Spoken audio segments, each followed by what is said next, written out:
Welcome back to Dinar Community Channel. Imagine waking up and hearing that the currency you've been quietly holding for years, one that most economists dismissed as worthless, has just rewritten the global economic playbook.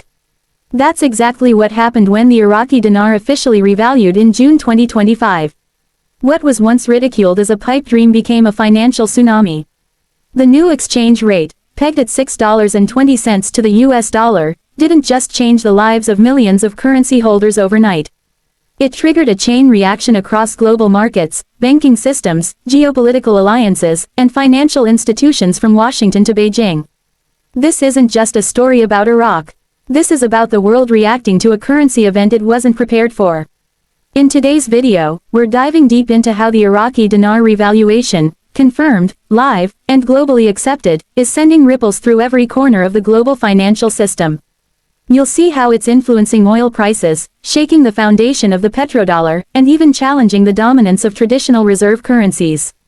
But before we break this down, a quick reminder, if you're new to this channel, welcome to Dinar Community, your go-to source for verified intel, post-RV strategy, and real-time economic insight. Hit that subscribe button and click the bell so you never miss a critical update in this unfolding financial revolution. Let's rewind to the moment everything changed. When the Central Bank of Iraq posted its updated exchange rate to global forex terminals, it sent immediate shockwaves through the financial world. For a currency that hovered near fractions of a US cent for decades, seeing it suddenly rise above $6 caught even seasoned analysts off guard. It wasn't just an internal policy shift. It was the result of years of preparation, economic reform, debt restructuring, and behind-the-scenes negotiations with global financial institutions. And when Iraqi Prime Minister Mohammed Shia al-Sudani took the podium to confirm the RV in a nationally televised address, the world had no choice but to pay attention. Trading algorithms were paused, forex desks scrambled, investment firms in New York, London, and Hong Kong entered emergency strategy calls. Something extraordinary had just been triggered, and the financial dominoes began to fall. To understand why this matters, you have to grasp what Iraq represents to the global economy. Iraq isn't just a country recovering from war, it's a nation sitting atop one of the largest proven oil reserves on Earth. And oil, as you know, is the lifeblood of the modern economy. With the dinar now revalued, every international oil contract pegged in US dollars must be recalibrated. And this is where the disruption begins. Oil importing countries, particularly those in Asia and the EU, are now facing the reality that they may have to pay significantly more, unless they agree to trade in Iraqi dinars. This possibility has sent analysts into overdrive, recalculating everything from national energy budgets to long-term debt planning. But it's not just about oil. For decades, the global financial system has operated under a US dollar-dominant model. The petrodollar, the IMF, SWIFT transactions, nearly every international trade channel relies on the greenback. But the rise of the IQD is challenging that dominance. There are now serious conversations happening in global policy circles about a shift toward a multipolar currency system. A world where trade and reserves are distributed across multiple currencies, including the dinar. In fact, inside sources have revealed that the IMF is actively considering adding the IQD to its special drawing rights (SDR) basket. That would place the dinar alongside the US dollar, euro, British pound, Japanese yen, and Chinese yuan.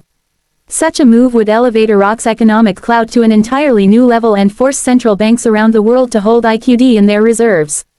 The global ripple effect is no longer theoretical, it's measurable. Let's talk banks. Wells Fargo was the first U.S. institution to quietly roll out private IQD exchange appointments. Within 48 hours, Chase Bank followed. HSBC in London began offering structured currency redemptions. Even Swiss and German banks, long known for their conservative policies, opened temporary exchange desks for high-net-worth IQD clients. Banking insiders report that private tiered exchanges, once thought to be speculative, are now operating with full legal oversight. Redemption centers in over 30 U.S. cities began processing appointments through private portals, issuing NDA-backed contracts with post-exchange perks like interest-bearing IQD accounts, asset-backed savings options, and personalized wealth transition advisors. And this isn't just a US phenomenon. In Dubai, real estate purchases using IQD surged after the RV announcement. In Singapore, private wealth managers began building custom portfolios around Iraqi-denominated assets.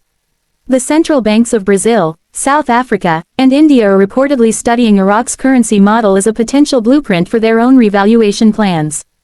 In short, the IQD isn't just a revalued currency, it's a symbol of post-conflict financial sovereignty. And other emerging economies are paying close attention. Meanwhile, the geopolitical fallout has been both swift and intense.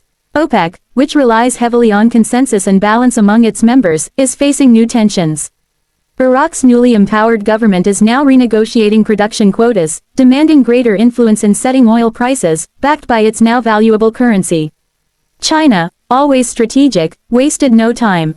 Within days of the RV announcement, Beijing finalized a multi-billion-dollar energy deal with Iraq, settled in IQD and gold, bypassing the US dollar entirely. State-backed media in China openly praised Iraq's financial reforms, hinting at future cooperation within the BRICS alliance. Russia, which has long championed de-dollarization, welcomed the dinar's rise. The Central Bank of Russia issued a statement noting that it would consider accepting the IQD for bilateral trade in the Eurasian Economic Union.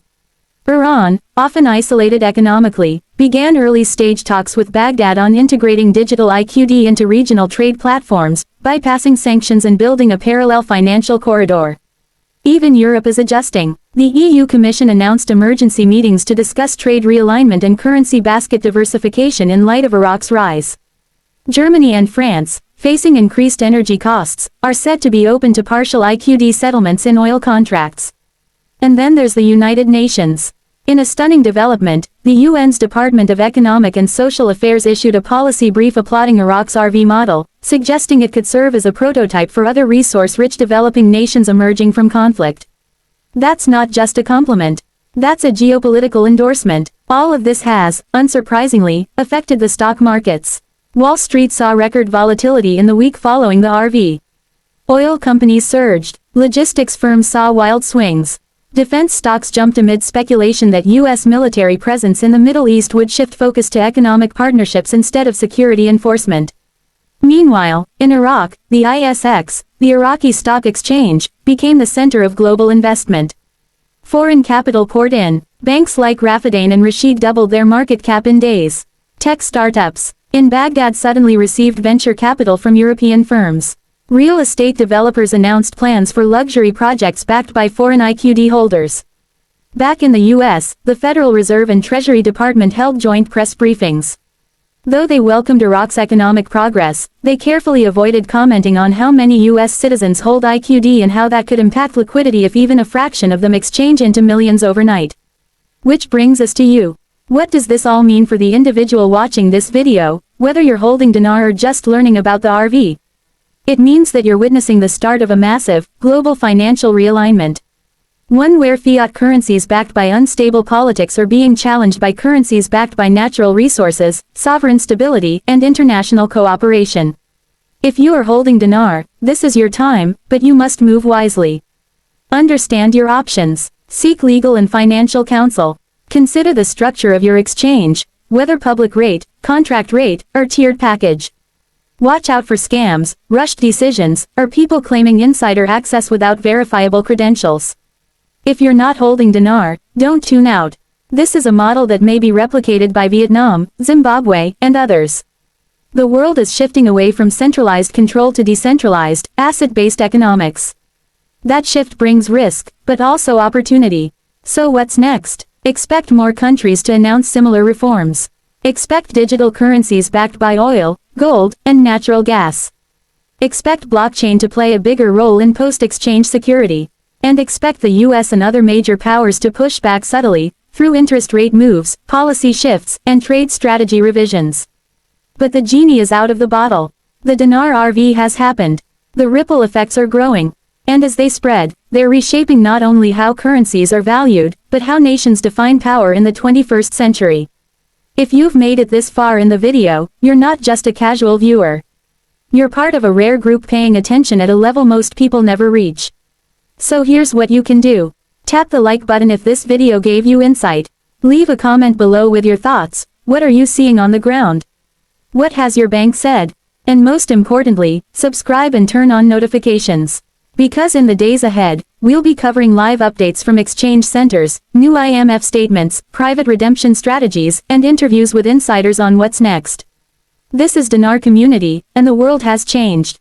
Stay alert, stay informed, and stay ready. We'll see you in the next video.